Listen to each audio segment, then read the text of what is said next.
বন্ধুরা, গল্প পাঠের আসর ও শ্রোতাদের মতামত এই ব্লগে আপনাদের সবাইকে স্বাগত। আশা করি আপনারা সবাই ভালো আছেন, সুস্থ আছেন। বহুদিন আমি ব্লগ করতে পারিনি, একটা কাজে খুব ব্যস্ত হয়ে পড়েছিলাম। এর জন্য আমি ক্ষমা প্রার্থী। আজকের গল্প প্রখ্যাত সাহিত্যিক সুনীল গঙ্গোপাধ্যায়ের একটি জনপ্রিয় গল্প, মৃত্যুদণ্ড। অনেকের কাছে মনে হবে লোকটির অপরাধ অতি সামান্য, কিন্তু রাগে আমার গা জ্বলে গিয়েছিল। ট্রেনে যাচ্ছিলাম হাজারিবাগ। রাত্রিরের ট্রেন, তেমন কিছু ভিড় নেই। কামরাটি মোটামুটি পরিচ্ছন্ন, আলোর জোর আছে, বই পড়া যাবে, সুতরাং যাত্রাটা বেশ আরামদায়কই হওয়ার কথা। ট্রেন ছাড়ার আগে একটা ব্যাপার নিয়ে গোলমাল চলছিল খানিকক্ষণ। ওপরের মালপত্র রাখবার জায়গায় একজন যাত্রী একগাদা কাপড়ের গাঁঠরি রেখে সব জায়গাটা ভরে ফেলেছে। অন্য যাত্রীরা মালপত্র রাখার একটুও জায়গা পাচ্ছে না। একজন লোক এত বেশি মালপত্র এনে এতখানি জায়গা দখল করবে কেন, এই নিয়ে কয়েকজন রাগারাগি করতে লাগলো। সেই যাত্রীটি ধুতি ও সাদা শার্ট পরা, মুখে খোঁচা খোঁচা দাড়ি। সে একগুয়ের মতো একটা মালও নামালো না। বরাবর হিন্দিতে বলতে লাগলো, আমি আগে এসেছি, মালপত্র রাখার জায়গায় কি রিজার্ভেশন থাকে? কেউ কেউ পাল্টা যুক্তি দিয়ে বললে, বেশি মালপত্র থাকলে লাগেজ ভ্যানে বুক করা নিয়ম। কিন্তু লোকটি এসব কথায় কানই দিল না। লোকটিকে দেখলে মনে হয় ছোটখাটো কাপড় ব্যবসায়ী। গাঁঠরিগুলোতে সে ধুতি শাড়ি নিয়ে চলেছে। আমি একা, সঙ্গে একটা ছোট ব্যাগ, সেটা সিটের নিচেই রাখা যায়, আমার কোনো অসুবিধা হয়নি। সুতরাং ওই ঝগড়ার মধ্যে আমি মাথা না গলিয়ে চুপচাপ শুনে চললাম। ট্রেন চলতে শুরু করতেই অবশ্য আস্তে আস্তে সব থেমে গেল। অন্যদের সুটকেস বেডিং কোনো রকমে অন্য জায়গায় ঠেসে ঠুসে দেওয়া হলো। দু একজন একটুক্ষণ রাগে গড়গড় করে কয়েকটা বাঁকা বাঁকা কথা বলল, কিন্তু সেই সব ওই গাঁটারিওয়ালার গায়ে বিঁধছে বলে মনে হলো না। বেশ ঝলমলে রঙের শাড়ি পরা এক মহিলা জানালার ধারে বসে আগাগোড়া তাকিয়েছিল বাইরের দিকে। ঝগড়ার সময় একবারও মুখ ফেরায়নি। তার উল্টো দিকে জানালার পাশেই রয়েছে কাপড়ের ব্যবসায়ীটি। কিছুক্ষণ বাদে ঝুঁকে পড়ে সেই মহিলাটির সঙ্গে কিছু একটা কথা বলতেই বোঝা গেল ওরা স্বামী স্ত্রী। আগে ভাগে স্টেশনে এসে ওরা শুধু ওপরের তাক মালপত্রই বোঝাই করেনি, ভালো ভালো দুটি বসার জায়গাও দখল করেছে। যখনকার কথা বলছি তখন সেকেন্ড ক্লাসকে বলা হতো থার্ড ক্লাস। সেই থার্ড ক্লাসের বেশ কিছু কামরায় সিট রিজার্ভেশনের কোনো বালাই ছিল না। যার যেমন খুশি বসে পড়ত। কেউ কেউ বিছানা পেতে ফেলে অনেকটা জায়গা করে নিত। মহিলাটির মাথায় ঘুমটা দেওয়া, সর্বাঙ্গে ঢাকাঢুকি দেওয়া থাকলেও বোঝা যায় শরীরের গঠনটি বেশ ভালো। আমি বসেছি ঠিক তার পাশেই। মহিলাটির মুখ দেখার জন্য যে কোনো পুরুষেরই কৌতূহল হবে। দেখাও গেল। ঘিয়ের মতো রং, টানা টানা চোখ, নাকটিও চোখা, সুন্দরীই বলা যায়। খোঁচা খোঁচা দাড়িওয়ালা কাপড়ের ব্যবসায়ীটির স্ত্রী একবারেই মানায় না। তবে মহিলাটির নাকে একটা বড় নোলক, চুল তেল জবজবে, মুখ থেকে গ্রাম্যতার ছাপ একটুও মোছেনি। হয়তো বিহারের কোনো প্রত্যন্ত গ্রামের মেয়ে কিংবা উত্তরপ্রদেশের। এইসব গ্রামের মেয়ে যদি হঠাৎ খুব সুন্দরী হয়ে যায়, তাহলে শহরের কেউ না কেউ জোর করে টাকার লোভ দেখিয়ে তাকে বিয়ে করে নিয়ে যাবেই। কোনো ভালো জিনিসই গ্রামের জন্য নয়। গ্রামের ভালো ভালো তরি তরকারি, মাছ মুরগি যেমন শহরে চালান হয়ে যায়, তেমনই সুন্দরী মেয়েরাও চালান হয়ে যাবে। এতে আর আশ্চর্য হওয়ার কি আছে? কাপড়ের ব্যবসায়ীটি অত কাপড় সঙ্গে নিয়ে চলেছে, কিন্তু নিজের পোশাক বেশ মলিন। বউটির শাড়িটি খুব দামি না হলেও তার রঙের উজ্জ্বলতা চোখ টানে, তবে তার গায়ের রঙের সঙ্গে বেশ মানিয়েছে। কিছুক্ষণ বাদে স্বামীর নির্দেশে বউটি তার পাশ থেকে একটা পুটুলি বার করে সেটা খুলল।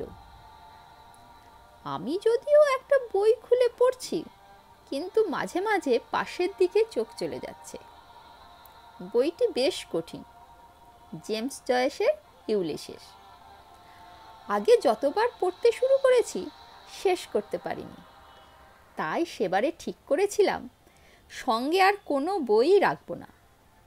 যাওয়া আসা ট্রেন যাত্রায় এই বইটি শেষ করতেই হবে। কোনো একটা বই ভালো জেনেও অর্ধসমাপ্ত রাখা তো কাপুরুষতা। আমার বয়স তখন 27। পাশে একজন সুন্দরী রমণী বসে থাকলে নীরস ছাপা অক্ষরের দিকে বেশিক্ষণ মনঃসংযোগ করা সম্ভব নয়। পুটুলির মধ্যে একটা বড় সাইজের টিফিন কৌটো, তাতে রয়েছে দিস্তেখানেক পরোটা, কালো কালো রঙের কি একটা তরকারি, অনেকখানি আচার আর গোটা কয়েক লাড্ডু। মাত্র 7:30 বাজে, এর মধ্যে খাওয়া শুরু করেছে। আমারও কামরার অনেকের কাছ থেকে রেলের ক্যাটারার খাবারের অর্ডার নিয়ে গেছে। আমাদের খাবার দেবে আসানসোলে 9:15। তার আগে রাত্রের খাওয়া আমার অভ্যাস নেই।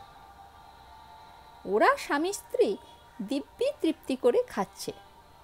মাঝে মাঝে ফিসফিস করে অতি দুর্বোধ্য হিন্দিতে কী সব বলছে, তা আমার বোধগম্য হচ্ছে না। বউটি 2-1 বার তাকালো আমার দিকে।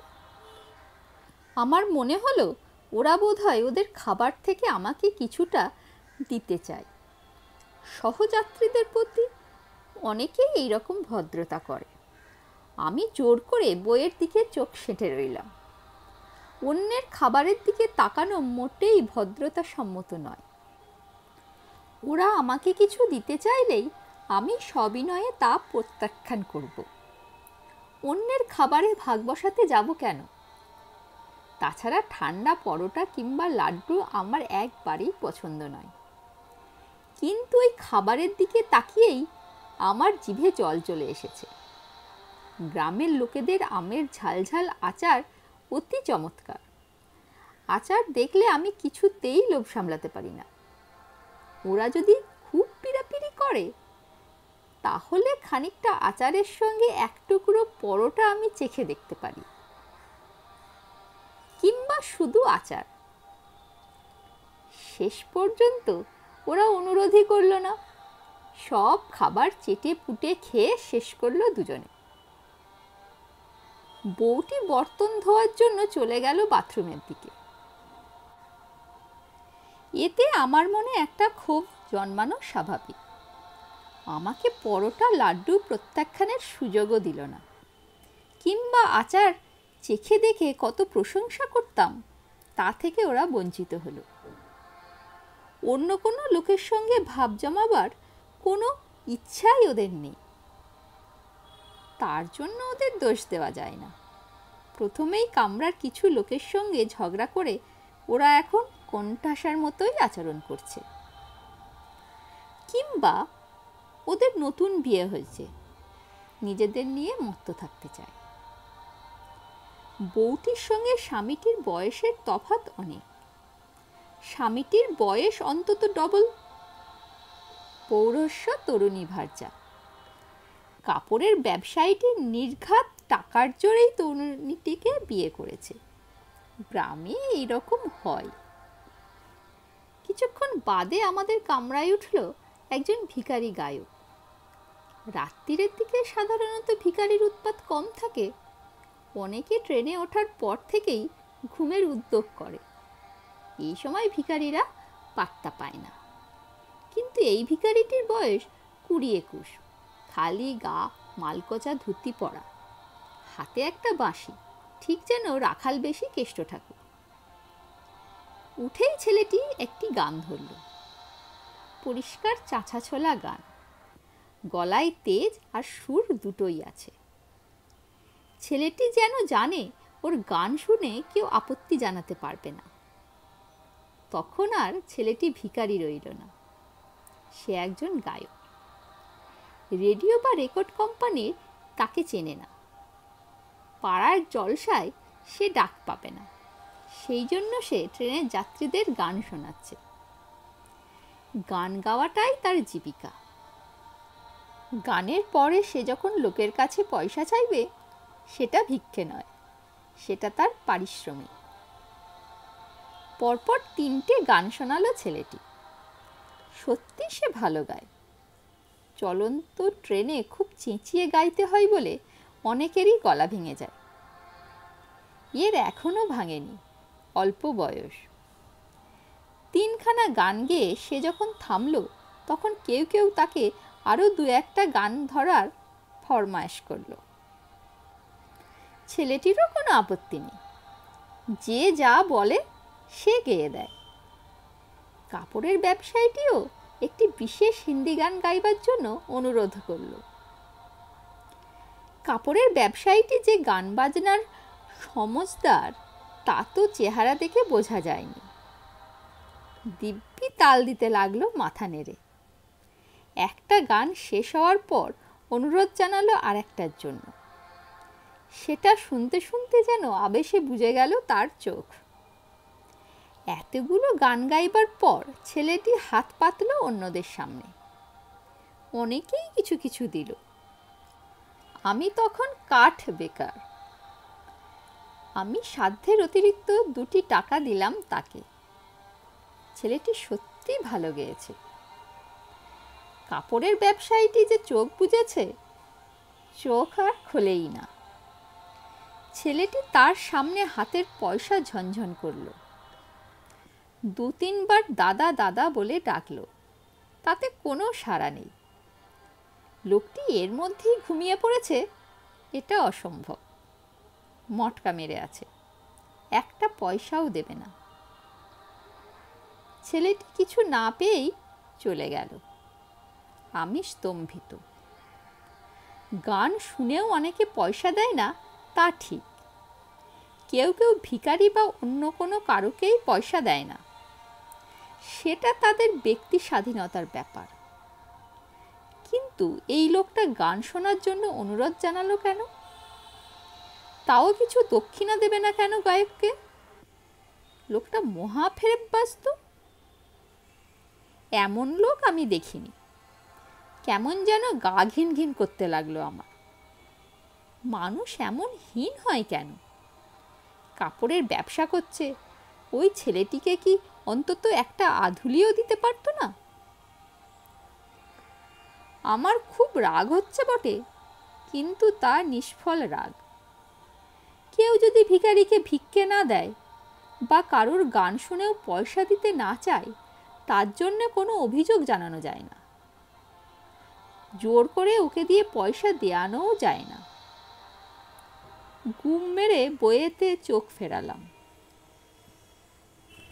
কেটে গেল বেশ কিছুক্ষণ। অনেকেই ঘুমে মন দিয়েছে। নিস্তব্ধ হয়ে এসেছে কামরা। আমার চোখে ঘুম নেই। হঠাৎ আমার কাঁধে কেউ রূঢ়ভাবে একটা ধাক্কা দিল। সেই কাপড় ব্যবসায়ী। সে বেশ অভদ্রভাবে বলল, আপ যারা হাট যাইয়ে। লোকটির স্ত্রী ঘুমের ঘোরে আমার কাঁধে 2-1 বার মাথা ছুঁয়েছে। আমি একটু সরে সরে বসলেও এপাশে আর জায়গা নেই। ওকে ঘুম থেকে জাগিয়েও দেয়া যায় না। ঘুমটা পড়া একটা মাথা 2-1 বার আমার কাঁধে লাগলেও মহাভারত এমন কিছু অশুদ্ধ হয়ে যায় না। আমি কটমট করে লোকটার দিকে তাকালাম। লোকটি এর পরেও বলল, আপ ইধার উঠকে আইয়ে। ইচ্ছা হলো ঠাস করে ওর গালে একটা চড় কষিয়ে দিই। কিন্তু কিছু একটা গোলমাল করলে আমারও বিপদ হবে, সেটা জানতুম। লোকটা যদি দুম করে বলে বসে আমি ওর যুবতী বউয়ের গায়ে ইচ্ছে করে হাত দিয়েছি, আমার প্রতিবাদ কেউ বিশ্বাস করবে না। মেয়েদের দিকে সকলেরই সহানুভূতি থাকে। আমার বয়সটাই দায়ী হবে। লোকটি আবার ওই কথা বলতেই আমি উঠে দাঁড়ালাম। অন্য কেউ যেন কিছু শুনতে না পায়। জায়গা বদলা বদলি করলাম লোকটার সঙ্গে। অপমানে আমার গা শিরশির করছে। কোনো দোষ করিনি, তবু লোকটা আমাকে বিশ্রী সন্দেহ করছে। লোকটা এখনো তাকিয়ে আছে আমার দিকে। ও শুধু একটা স্বার্থপর কৃপণ চশমখড়ি নয়, অতিশয় সন্দেহপ্রবণ অভদ্র অনেক কিছু। মনে মনে বললাম, হারামজাদা, যদি আমার কাছে একটা রিভলভার থাকতো তোকে গুলি করে মেরে ফেলতাম। তোর মতো নরকের কীটের বেঁচে থাকার দরকার কি? মনে মনে মনে মনে ছাড়া আর কি, কোনো দিনই আমার কাছে রিভলভার থাকবে না। দৈবাত কখনো হাতে নিলেও গুলি করতে পারবো না। যারা অনায়াসে মানুষ মারতে পারে তাদের মনের গঠনটাই অন্যরকম হয়। আমি শুধু মনে মনেই এই রকম গজরাতে গজরাতে বহু লোককে শাস্তি দিই। কিছুতেই জেমস জয়েসের মন বসল না। একসময় ঘুম এসে গেল। বই খসে পড়ে গেল হাত থেকে। শেষ রাতের দিকে ঘুম ভাঙল আবার। ট্রেন থেমে আছে কোনো একটা বড় স্টেশনে, বোধহয় ধানবাদ। সেই কাপড়ের ব্যবসায়ী ও তার স্ত্রী নেমে যাচ্ছে এখানে। কুলি এসে নামাচ্ছে কাপড়ের গাঁঠারিগুলো। আমি ভাবলাম, যাক, আপদ বিদেয়ী হলো। ঘোমটা দেওয়া বউটি যাওয়ার আগে এক ঝলক তাকালো আমার দিকে। সেই দৃষ্টিতে কিছু একটা ছিল। হয়তো সে তার স্বামীর দুর্ব্যবহারের জন্য ক্ষমা চাইছে, কিন্তু মুখে কিছু বলল না। কি করে এসব কথা বলতে হয় হয়তো তা জানে না। ওই দৃষ্টিটার জন্যই মেয়েটির মুখ আমার মনে গেঁথে গেল। দিন তিনেক বাদে ফিরলাম হাজারিবাগ থেকে, ওই একই ট্রেনে। ট্রেন ধানবাদ স্টেশনে এসে দাঁড়ালো। অনেকক্ষণ দাঁড়ায়। প্ল্যাটফর্মের এক জায়গায় ছোটোখাটো একটা ভিড়। সেখানে কেউ চিৎকার করছে, অন্যরাও গলা মিলিয়েছে তার সঙ্গে।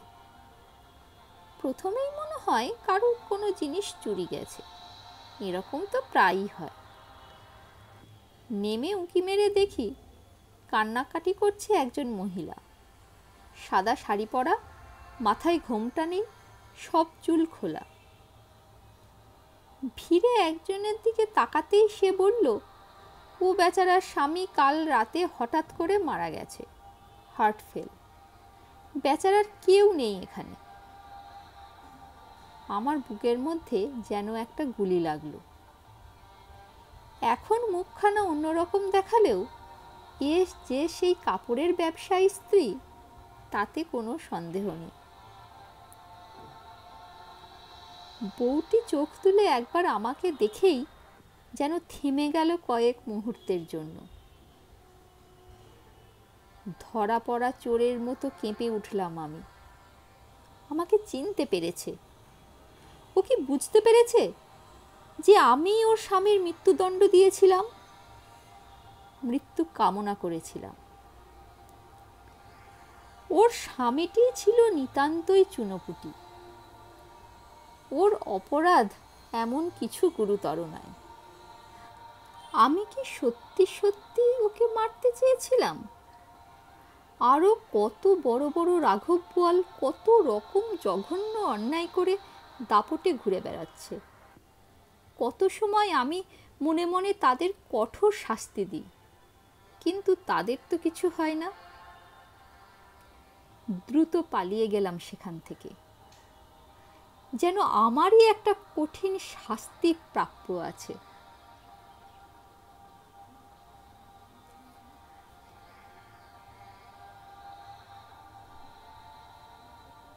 বন্ধুরা, গল্পটা কেমন লাগলো সেটা অবশ্যই কমেন্টে জানাবেন।